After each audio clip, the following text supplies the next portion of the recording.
다들 나는 다른 데서도 찍어봤는데 협착증 있다고 그랬어 라고 말씀하시는 경우들이 많습니다.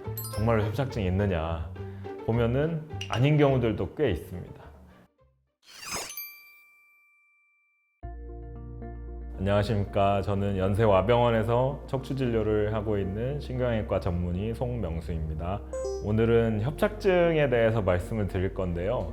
아무래도 어르신분들, 할머니분들이 허리가 안 좋으신 경우들이 많아서 진료를 많이 오시는데 우선 처음에 엑스레이 검사를 하고 진료를 보는데 다들 나는 다른 데서도 찍어봤는데 협착증 있다고 그랬어 라고 말씀하시는 경우들이 많습니다. 정말로 협착증이 있느냐 보면은 아닌 경우들도 꽤 있습니다. 그래서 왜 이런 말씀들을 하시는지에 대해서 이제 생각을 해보고 낸 결론은, 흔히 동네 병원에는 당연히 MRI가 없는 경우들이 많죠. 기본 엑스레이 검사를 하고 진료를 보시는 경우들이 많은데, 엑스레이에서 보면 뼈랑 뼈 사이, 척추뼈랑 척추뼈 사이에 우리가 흔히 말하는 물렁뼈 디스크가 있는데, 이게 시간이 지나면서 퇴행성 변화가 일어나면 이 두께가 낮아지는 경우들이 많이 있습니다. 그러면은 그거를 협착증이라고 말씀하시는 경우들이 많이 있으신 것 같아요. 그래서 아무래도 환자분들이 익숙한 병 이름이기 때문에 그거를 설명해 주시려고 이게 좁아져서 협착증 있으세요? 라고 말씀하시는 경우들이 꽤 있어 가지고 환자분들이 나는 협착증이 있다 라고 생각을 하시는 경우들이 많은데, 그래서 다리 증상이 있는 경우에는 제가 이제 MRI를 찍어서 신경이 괜찮은지 확인을 하는데, 협착증이 없으신 경우들이 꽤 있어요. 그래서 단순히 그 디스크 두께만 줄어들어서 모양만 변했다 뿐이지, 물론 디스크가 줄어들면서 주변으로 뭐라고 할까요? 우리 호떡 반죽 이렇게 누르면 이렇게 튀어나오는 것처럼 디스크가 튀어나오면서 신경이 눌리게 되는 협착증이 발생하는 경우들도 있지만, 디스크 두께만 주저앉으면서 그냥 속이 비어버리는 경우들이 있거든요. 그래서 디스크가 껍질만 남아있는 경우들이 있는데, 그런 경우에는 튀어나오지를 않아가지고 신경이 안 눌리는 경우들이 종종 있습니다. 그래서 그 경우에는 협착증이 아니에요. 근데 이제 그렇게 엑스레이 찍고 좁아진 걸 보고 협착증이라고 말씀을 들으셔서 나는 협착증이다 라고 생각을 하시는 경우들이 많은데, MRI 찍어봤더니 아닌 경우들이 많아서 이상하다 라고 말씀하시는 경우들이 많이 있죠. 인정을 안 하시는 경우들이 많이 있는데 근데 이제 뭐 저는 정확하게 말씀을 드려야 되니까 협착증 아니시니까 걱정하지 마세요 라고 말씀을 드리죠.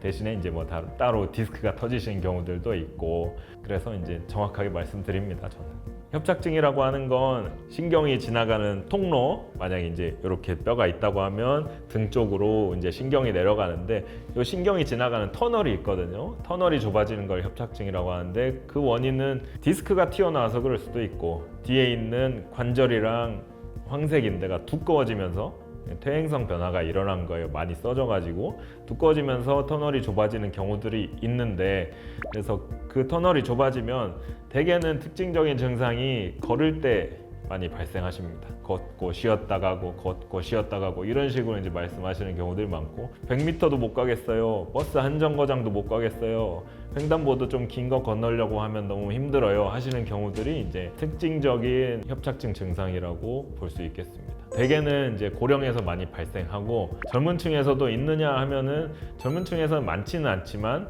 힘든 일을 많이 하신다든지 무거운 걸 많이 드신다든지 해서 디스크가 터진 것까지는 아니고 전반적으로 튀어나오는 경우들이 있는데, 그런 경우에도 협착증은 발생할 수는 있습니다. 디스크가 터진 경우에는 이제 자발적으로 흡수되는 경우는 특히나 어르신들은 많지 않기 때문에, 신경이 심하게 눌리고 증상이 심하시다고 하면 그 경우에는 이제 수술로서 제거를 해야 됩니다. 제거하는 거는 옛날처럼 이렇게 크게 수술하지 않고 양방향 내시경 수술로, 미세 수술로 해서 나이가 많으시더라도 수술을 진행할 수가 있고, 상대적으로 절개 부분이 작기 때문에 고령의 환자분들, 기저질환이 있으신 분들도 비교적 덜 위험하게 수술을 진행하실 수 있습니다. 엑스레이로는 결국에 뼈밖에 안 보이기 때문에 우리가 이제 모양을 보고 자세라든지 안 좋아 보입니다 정도만 상상해서 말씀드릴 수가 있지, 정확하게 이제 우리가 물렁물렁한 것들, 디스크라든지 신경이라든지 이런 거는 엑스레이로는 전혀 보이지가 않기 때문에 정확한 진단을 위해서는 MRI 검사가 필요하고요. 수술을 해야 되는 상태라든지 아니면 그 정도까지는 아니라든지 이렇게 정확하게 설명드릴 수가 있고, 굳이 수술이 필요하지 않은 경우라고 하면은 비수술 치료로서 치료를 해드릴 수가 있겠고, 정말로 이제 증상이 심하고 신경이 심하게 눌리고 있어서 수술적 치료가 필요하다 그러면은 말씀드린 내시경 수술을 진행해드릴 수 있습니다. 그래서 엑스레이 검사만으로는 충분히 알지 못하는 병들이 많이 있기 때문에 신경이 괜찮은지 보려면 결국에 MRI 검사를 해야 되고, 내가 협착증인지 디스크인지 아니면 신경은 눌리는 거는 없는지 정확하게 확인하기 위해서는 정확한 검사가 필요할 것 같고, 각각에 맞춰서 어떤 치료가 필요한지 의사 선생님과 정확하게 상담 후에 치료 방향을 결정하시는 게 좋을 것 같습니다.